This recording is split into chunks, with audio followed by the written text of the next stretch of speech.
ভাবে যে অটোরিকশা এবং রিক্সার সংখ্যা বৃদ্ধি, এটা আমাদের দীর্ঘদিনের একটা সমস্যা। এবং আপনারা জানেন যে এই যে অটোরিকশাগুলো চলাচল করে সেটা কতটা ঝুঁকিপূর্ণ, এবং আমাদের এই গত ঈদেও আমরা একটা স্ট্যাটিস্টিক্স দেখেছি যে 32% এই দুর্ঘটনা ঘটেছে সড়কে, তার 32% হচ্ছে এই অটোরিকশার মাধ্যমে ঘটছে।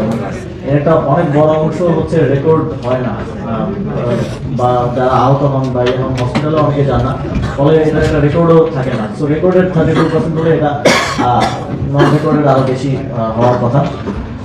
তো এই যেহেতু এটা অনেক বড় এবং কমপ্লিকেটেড টাস্ক, তো এটাতে কেউ হাত দিতে চায়নি স্বাভাবিকভাবেই, কারণ এখানে অনেকগুলো স্টেক হোল্ডার, অনেকগুলো বিষয়, অনেকগুলো কমপ্লিকেশনস আমরা ফেস করেছি বিগত 7-8 মাসে। যখন স্থানীয় সরকার বিভাগ থেকে উদ্যোগটা নেওয়া হয়, তখনও আমরাও ভাবিনি যে এটা এত বেশি কমপ্লিকেটেড হবে। তবে আজকে বিশেষভাবে ধন্যবাদ দিতে চাই সকল স্টেক হোল্ডারদেরকে যারা আমাদেরকে সহযোগিতা করেছেন। এখানে স্বরাষ্ট্র মন্ত্রণালয় আমাদেরকে সর্বত্র সহযোগিতা করেছেন, খোদাবুস ভাই।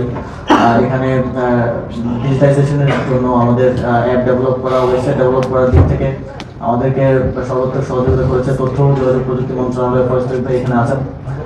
আমাদেরকে সড়ক ও মহাসড়ক বিভাগের পক্ষ থেকে সহযোগিতা করেছেন ফজল কবির ভাই এবং শেখ মঈনুদ্দিন ভাই, এবং একই সাথে আমাদেরকে সহযোগিতা করেছেন মাননীয় প্রধান উপদেষ্টার দপ্তর থেকে লেফটেন্যান্ট জেনারেল অবসরপ্রাপ্ত আব্দুল হাফিজ ভাই, এবং একই সাথে আমাদের মন্ত্রণালয়ের আইন শাখা, তারা এই সময়ের মধ্যে আইন সংশোধন এবং একটা পরিধানমালা তৈরি করা, সকল স্টেক হোল্ডারের সাথে কথা বলে সবাই খুব দ্রুততার সাথে এবং স্পৃহার সাথে কাজ করেছে বলে আমি বলবো যে এই সময়টা খুব কম সময় একদম বাস্তবায়নে আমরা প্রথম স্টেপে চলে এসেছি।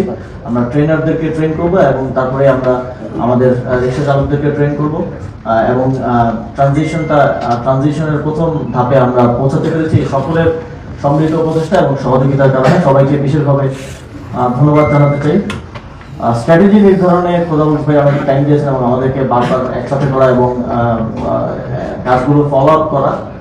তিনি আজকে যদিও আসতে পারেননি, তাকেও বিশেষভাবে ধন্যবাদ জানাতে চাই।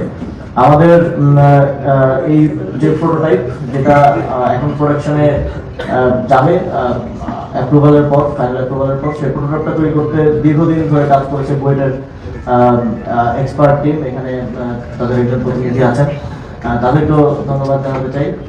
তো সকলের একটা বৃহৎ প্রচেষ্টা